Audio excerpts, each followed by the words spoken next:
नमस्कार, मैं श्रुति श्रीवास्तव, सहायक अध्यापक पूर्व माध्यमिक विद्यालय होशियार बलरामपुर। आज हम लोग किस प्रकरण पे चर्चा करेंगे? जंतुओं में पोषण। जंतुओं में पोषण। और जंतुओं में पोषण प्रकरण के अंतर्गत हम लोग के पास दो प्रकरण है चर्चा के लिए। पहला है पोषण की आवश्यकता और दूसरा मानव में पाचन। तो सबसे पहले हमारे सामने शब्द आया है पोषण किसे कहते हैं। पोषण किसे कहते हैं आप लोग सब जानते हैं कि हमें हर काम को करने के लिए क्या चाहिए? ऊर्जा या ताकत चाहिए। और ये ऊर्जा या ताकत हमें भोजन में कैसे मिलती है? अपने भोजन से मिलती है। इस भोजन के द्वारा ताकत या ऊर्जा को अर्जित करना ही पोषण कहलाता है। बहुत सरल शब्दों में जो भी हम भोजन लेते हैं या खाते हैं उसके द्वारा शरीर में ताकत प्राप्त करना, ऊर्जा प्राप्त करना, जिससे हमारी विकास हो सके, वृद्धि हो सके और कार्य करने की क्षमता है, उसे हम क्या कहते हैं? पोषण। जैसे पोषण की आवश्यकता क्यों? अगर आप 2-3 दिन खाना ना खाएं तो क्या होंगे? बीमार पड़ जाएंगे, काम करने की क्षमता कम हो जाएगी। तो हमें पोषण की आवश्यकता किस लिए होती है? काम को करने के लिए होती है। अगर हमारे शरीर में पोषण नहीं होगा, भोज्य पदार्थों का हम अंदर ग्रहण या अंदर लेना नहीं होगा, उनके द्वारा पोषण प्राप्त करना नहीं होगा, तो हमारे पास कार्य करने की ऊर्जा नहीं होगी, कार्य करने की क्षमता नहीं होगी, हमारा वृद्धि विकास नहीं होगा। तो हमें पोषण की आवश्यकता अपने शरीर में वृद्धि, विकास, गतिशीलता, कार्य क्षमता बनाए रखने के लिए होती है। पाचन किसे कहते हैं? हम सब लोग क्या खाते हैं खाने में? दाल चावल रोटी सब्जी फल, यही सब चीज हम लोग के खाने में होती है। तो हम लोग के खाने में जैसे दाल है, तो दाल से हमको कौन सा भोज्य पदार्थ या अव्यय, दाल में कौन सा अव्यय मौजूद होता है? प्रोटीन। दाल में क्या होता है? प्रोटीन। दूध में क्या होता है? प्रोटीन। दही में क्या होता है? प्रोटीन। प्रोटीन हमारे शरीर के वृद्धि के लिए अत्यंत आवश्यक अवयव है, जो हमारे भोज्य पदार्थ में जरूर से होना चाहिए। इसके अलावा हम खाते हैं चावल और रोटी। चावल और रोटी में कौन सा अवयव मौजूद होता है? कार्बोहाइड्रेट मौजूद होता है। कार्बोहाइड्रेट से हमें ऊर्जा या कार्य करने की क्षमता प्राप्त होती है।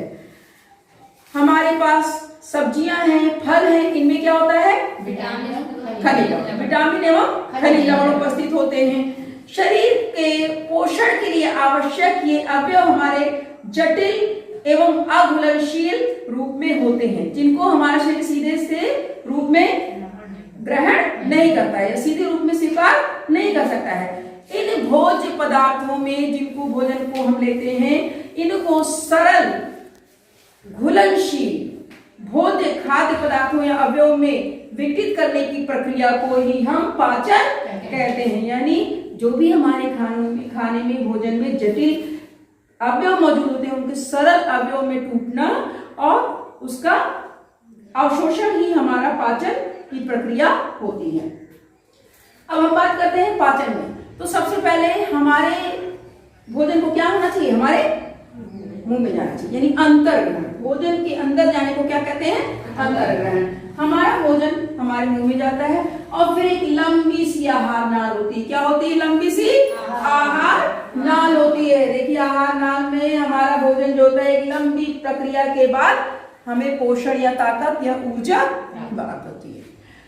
जब हमारा भोजन मुख में अंतर्ग्रहण होता है तो भोजन में हमारे मुख गुहा में कोई भी बढ़िया चीज खाते हैं तो क्या आता है? मुंह में लार आती है। जैसे हमने सोचा समोसा, आइसक्रीम, मिठाई, तो क्या आ गई? लार आ गई। तो ये लार में कौन सा एंजाइम मौजूद होता है? टायलिन एंजाइम मौजूद होता है। और ये हमारे खाने में, जैसे रोटी में, चावल में क्या होता है? कार्बोहाइड्रेट या मंड। इसको कार्बोहाइड्रेट या मंड को टायलिन एंजाइम किसमें तोड़ देता है? ग्लूकोज या मंड। आप कभी सूखी रोटी या चावल खाओ तो कैसी लगती है? मीठी। क्यों? क्योंकि ग्लूकोज हमारा कैसा होता है? मीठा होता है। तो हमारे मुख में स्टार्च या कार्बोहाइड्रेट का मुख्यतः पाचन होता है। और जब हमारे मुख में भोजन जाता है तो हमारी जीभ क्या करती है? उसे घुमाती है और दांत हमारे काटने का काम करते हैं छोटे छोटे टुकड़ों में। तो हम अपने दांतों का भी ये मॉडल हम देखते हैं। ठीक है, हमारे मुख गुहा में 4 प्रकार के दांत होते हैं। कितने प्रकार के? 4 प्रकार के। सबसे आगे हमारा कौन सा होता है? कृंतक। सबसे आगे क्या होता है? कृंतक। ये क्या काम करता है? काटने का काम करता है। फिर उसके बगल रत्नक क्या काम करता है? फाड़ने का। फिर उसके बाद अग्रचवर्णक और फिर अंत में अग्रचवर्णक और चवर्णक दोनों क्या काम करते हैं? पीसने और चबाने का काम करते हैं। तो ये 4 प्रकार के दांत हमारे भोजन को यांत्रिक रूप से छोटे छोटे टुकड़ों में तोड़ देते हैं और मुख में उपस्थित स्टार्च को टाइलिन एंजाइम ग्लूकोज में परिवर्तित कर देता है। तो हमारे भोजन में एक जटिल अवयव जो कार्बोहाइड्रेट या स्टार्च या मड था वो हमारा टूट के ग्लूकोज या माल्टोज बन जाता है। अब हमारा भोजन जो है मुख से आगे चलेगा। तो हमारा भोजन मुख से आगे कहाँ गया? ग्रसनी और ग्रास नली से हो रहा है हमारा भोजन चल रहा है। देखिए भोजन चला नीचे, कहाँ गया? ग्रास नली में। यहाँ पर कोई पाचन नहीं होता है। यहाँ पर स्लाइवा या लार के मिलने की वजह से खाना हमारा क्रमाकुंचन गति द्वारा आसानी से नीचे सरकता हुआ चला था। अब कहाँ आ गया हमारा भोजन? आमाशय में आ गया। आमाशय, ये देखिए हमारा आमाशय की मोटी दीवारें होती हैं। हमारा भोजन आमाशय में आ गया। अब बात करते हैं आमाशय में क्या होता है। आमाशय में जब खाना हमारा पहुंचता है तो यहाँ पर किसका स्राव होता है? जठर रस का स्राव होता है। जठर रस में क्या होता है? पाचक रस, हाइड्रोक्लोरिकम और श्लेष्म। पाचक रस में इसमें 2 तरह के पाचक रस होते हैं। एक होता है पेप्सिन और दूसरा होता है रेनिन। पेप्सिन किसका पाचन करता है? प्रोटीन। प्रोटीन किसमें पाया जाता है? हमारे भोज्य पदार्थ में दाल, दूध, दही आदि में प्रोटीन पाया जाता है। तो हमारा पेप्सिन जो है प्रोटीन का पाचन करता है।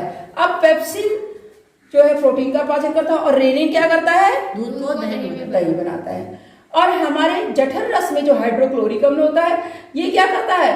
भोजन को सड़ने से बचाता है, क्योंकि बहुत देर तक हमारा भोजन जो होता है हमारे आमाशय में रहता है। इसमें सूक्ष्म जीवाणु को नष्ट कर देता है और हमारे भोजन को सड़ने नहीं देता है। और साथ ही साथ ये अम्ल है। क्या है? अम्ल है। तो भोजन का माध्यम कैसा हो जाएगा? अम्लीय। भोजन का माध्यम कैसा हो जाएगा? अम्लीय हो जाएगा। इसके अलावा जठर रस में क्या मौजूद होता है? श्लेष्म।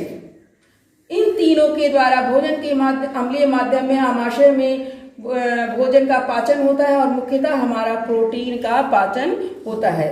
मुख्यतः प्रोटीन का पाचन होता है। अब हमारा भोजन जो है ग्रसनी, ग्रासनली, मुखगुहा से होते हुए आ गया आमाशय, आमाशय से आ गया यहाँ पहुंचा। ये हमारी क्या है?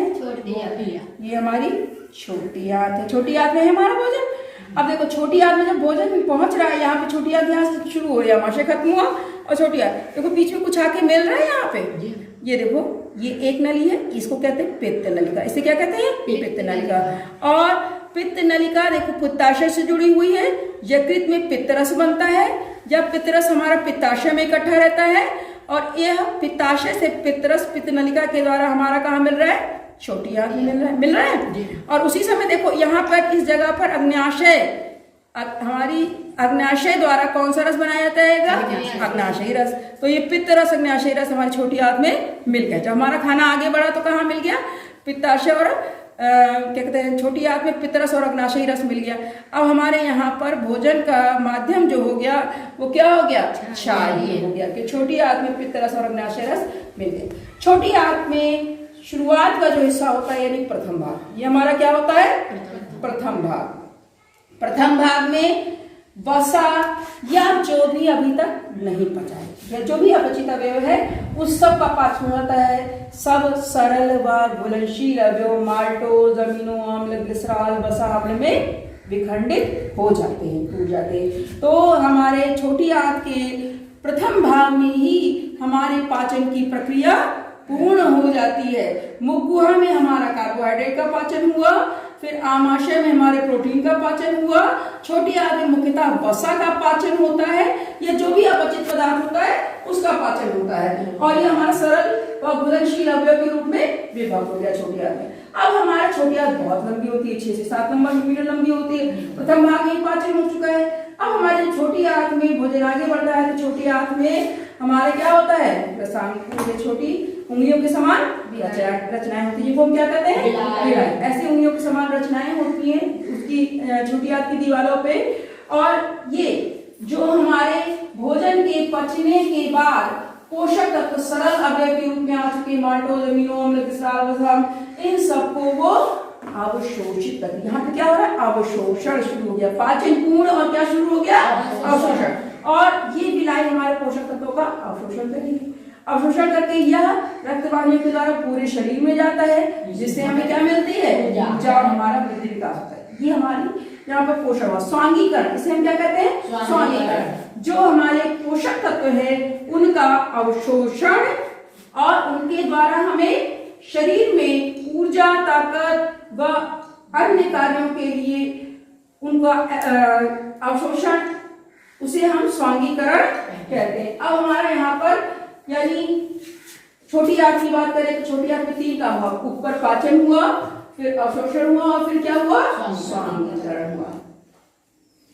छोटी आंत से में भोजन हमारा किस अवस्था में आ जाता है, तरल या लिक्विड अवस्था में आ जाता है। छोटी आंत से भोजन कहाँ चलेगा, बड़ी आंत। ये हमारा, ये देखिए छोटी आंत यहाँ है, बहुत लंबी है। छोटी आंत किसे मिल गई, बड़ी आंत। ये देखिए हमारी क्या है, ये बड़ी आंत दिख रहा है ना आपको अलग रंग से, तो ये बड़ी आंत में। अब पाचन यहाँ पूर्ण हो गया, पोषक तत्व यहाँ अवशोषित हो गए।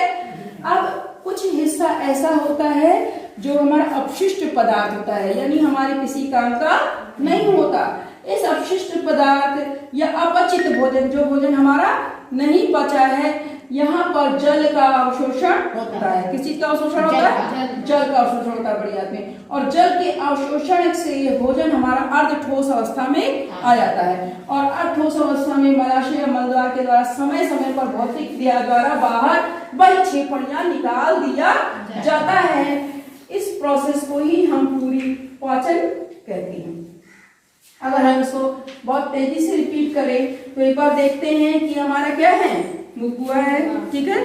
मुख गुहा में हमारा कौन सा एंजाइम निकल रहा है, टाइलिन एंजाइम। किस चीज का पाचन कर रहा है, कार्बोहाइड्रेट का पाचन कर रहा है। फिर अब हमारा भोजन कहाँ गया, ग्रास नली से कहाँ आया, आमाशय में कौन सा रस निकल रहा है, यहाँ पे किसका पाचन हो रहा है, किस माध्यम में, अम्लीय। फिर यहाँ से हमारा भोजन कहाँ गया, छोटी आंत में। छोटी आंत में क्या आके मिला, पित्तरस। और क्या मिला, अग्नाशय से अग्नाशयी रस। हमारी छोटी आंत में माध्यम क्या हो गया, क्षारीय। छोटी आंत में पहले हिस्से में हमारा पाचन होता है और फिर दूसरे हिस्से में अवशोषण, स्वांगीकरण की प्रक्रिया होती है और भोजन हमारा चलते चलते कहाँ पहुंच गया, बड़ी आंत में। बड़ी आंत में अपचित भोजन जो है उससे जल का अवशोषण हो जाता है, जिससे किस अवस्था में आ जाता है, ठोस अवस्था में। और भोजन हमारा भौतिक क्रिया द्वारा बाहर शरीर से